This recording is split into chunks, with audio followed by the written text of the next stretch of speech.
समाजसेवी वरिष्ठ बीजेपी नेता शरद पाठक बाबा ने एक स्थानीय होटल में प्रेस कॉन्फ्रेंस कर अयोध्या विकास प्राधिकरण पर गलत तथ्य पेश करके अयोध्या वासियों को लगातार गुमराह करने का आरोप लगाया है। उनका कहना है कि सन 1528 से लेकर सुप्रीम कोर्ट का 9 नवंबर 2019 को फैसला आने तक जिस प्रकार राम जन्मभूमि मंदिर ने अपने अस्तित्व की लड़ाई लड़ी थी और आज उसी प्रकार श्री राम जन्मभूमि मंदिर और गुप्तार घाट के बीच सरयू नदी के पावन तट पर स्थित एक छोटा सा गाँव माझा जमथरा और वहाँ के किसान अपने अस्तित्व की लड़ाई लड़ने को मजबूर है और इसका कारण और कोई नहीं अयोध्या विकास प्राधिकरण और अयोध्या के जिला प्रशासन की अनदेखी है। पाठक का कहना है कि अधिकारियों के इसी प्रकार के तानाशाही रवैये और अनदेखी के चलते प्रधानमंत्री नरेंद्र मोदी और मुख्यमंत्री योगी आदित्यनाथ की छवि को अयोध्या में धूमिल करने का लगातार प्रयास किया जा रहा है, जिसका नुकसान बीते लोकसभा चुनाव में बीजेपी को भुगतना पड़ रहा है और यही हालात रहे तो आने वाले चुनाव में भी बीजेपी को अफसरों की हरकतों का परिणाम भुगतना पड़ेगा। उन्होंने कहा कि माझा जमथरा में नवनिर्मित सीवेज ट्रीटमेंट प्लांट के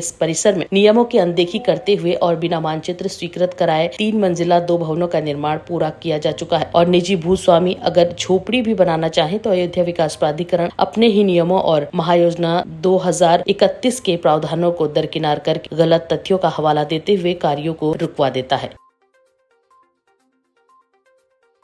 देखिए, ये प्रेस कॉन्फ्रेंस जो है विकास प्राधिकरण में व्याप्त भ्रष्टाचार और उन अधिकारियों के द्वारा जो अयोध्या की जनता का शोषण किया जा रहा है उसको लेकर के है। खास करके माझा जमथरा जैसे क्षेत्र में, एरो सिटी के नाम पर दर्शन नगर जैसे क्षेत्र को लेकर के और मसौदा जैसे क्षेत्र को, जिसको हरित पट्टी कह करके लोग वहाँ के लोगों को परेशान कर रहे हैं, उनका जो है शोषण कर रहे हैं। माझा जैसे क्षेत्र में जबकि महायोजना में पार्क एवं खुला स्थान है, माझा का क्षेत्र महायोजना में पार्क एवं खुले स्थान में दर्ज है, जिसमें पिकनिक स्पॉट से लेकर के कई चीज़ों का निर्माण किया जा रहा है इनकी महायोजना के अनुसार। लेकिन यहाँ के उच्च अधिकारी सचिव साहब और अन्य उच्च अधिकारियों के द्वारा वहाँ के किसानों को, जिन लोगों ने ज़मीन वहाँ पे खरीद रखी है, उनका शोषण कर रहे हैं, बुलडोजर चलाने की धमकी देते हैं। और वहीं आप देखिए कि एसटीपी के अंदर 3 भवनों का निर्माण किया जा चुका है महायोजना के विपरीत। अभी 3 को इनके द्वारा महायोजना को 30 एकड़ भूमि को बदलने का, उसका भूमियोग बदलने का प्रयास किया गया और वहीं अन्य किसानों को उसी स्तर पर रखा जा रहा है। अगर वहाँ आदमी 2 फीट 3 फीट अपनी बाउंड्री भी उठा लेता तो उसको कहते हैं बुलडोजर लगा के तोड़ देंगे। और आपने इतना बड़ा एसटीपी बनवा डाला बिना मानचित्र स्वीकृत कराए, जिससे प्राधिकरण को लाखों रुपए की राजस्व क्षति है। उसको कौन देगा? प्राधिकरण उससे लाखों रुपए राजस्व प्राप्त करता है। भगवान राम जन्मभूमि का नक्शा पास हो सकता है तो क्या वहाँ पे जो आपने बनवाया है सीवेज ट्रीटमेंट प्लांट, उसके अंदर जो बिल्डिंग बनी है उसका नक्शा नहीं पास करना जरूरी समझा आपने? किसानों को छप्पर रखने की अनुमति नहीं है, अस्थायी कंस्ट्रक्शन करने की अनुमति नहीं है और बड़ी बड़ी पार्टियों को 1 रुपये पे 800 बिस्सा ज़मीन आप दे रहे हो,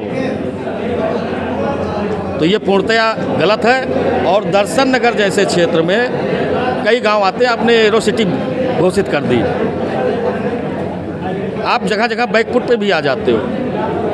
मसौदा जैसे क्षेत्र में 2500 गाँव को आपने कह दिया कि ये हरित पट्टी है। वहाँ के लोग जो ज़मीन खरीद चुके हैं, जो मकान बनवा चुके हैं, वो क्या करेंगे? आप कहते हो चलो जो बनवा चुके हैं उनको रहने दीजिए, उनको नहीं तोड़ेंगे। जैसे आपने देखा होगा कि गुप्तार घाट जैसे स्थान पर बरसों से लोगों ने अपनी दुकानें खोली थी। वहाँ के लोगों को इन्होंने आश्वासन दिया कि दुकानें बन रही, मैं आपको दुकानें दूंगा। बड़ी बड़ी पार्टियों को ऊंचे दामों पर आपने बेच दिया, उनको हटाने के लिए बाध्य कर रहे हैं आप लगातार। और अगर बीजेपी यहाँ से चुनाव हारी है तो ऐसे ही अधिकारियों के कार्यशैली के कारण हारी है। इसकी शिकायत आप मुख्यमंत्री से करेंगे? आप मुख्यमंत्री जी ऐसे अधिकारियों के खिलाफ त्वरित कार्रवाई करेंगे। भारतीय जनता पार्टी का वरिष्ठ नेता है, इससे पहले भी अभी किसानों ने आरोप लगाया था कि हमारी ज़मीनों को लिया जा रहा है और एक बड़ी जो है जमीन कंस्ट्रक्शन की जो कंपनी है ज़मीन मतलब वो जबरन दबाव बना रही है लेने का। हमने अभी कहा कि ऐसे अधिकारियों की कार्यशैली के कारण भाजपा यहाँ से चुनाव हारी है और हमें विश्वास है कि माननीय मुख्यमंत्री जी इस पर त्वरित कार्रवाई करेंगे, ऐसे अधिकारियों को दंडित करेंगे। अगर नहीं तो क्या करेंगे आप? अगर नहीं होता है ऐसा संभव ही नहीं है, हम आंदोलन करेंगे, इसके लिए हम आर पार की लड़ाई लड़ने को बाध्य होंगे।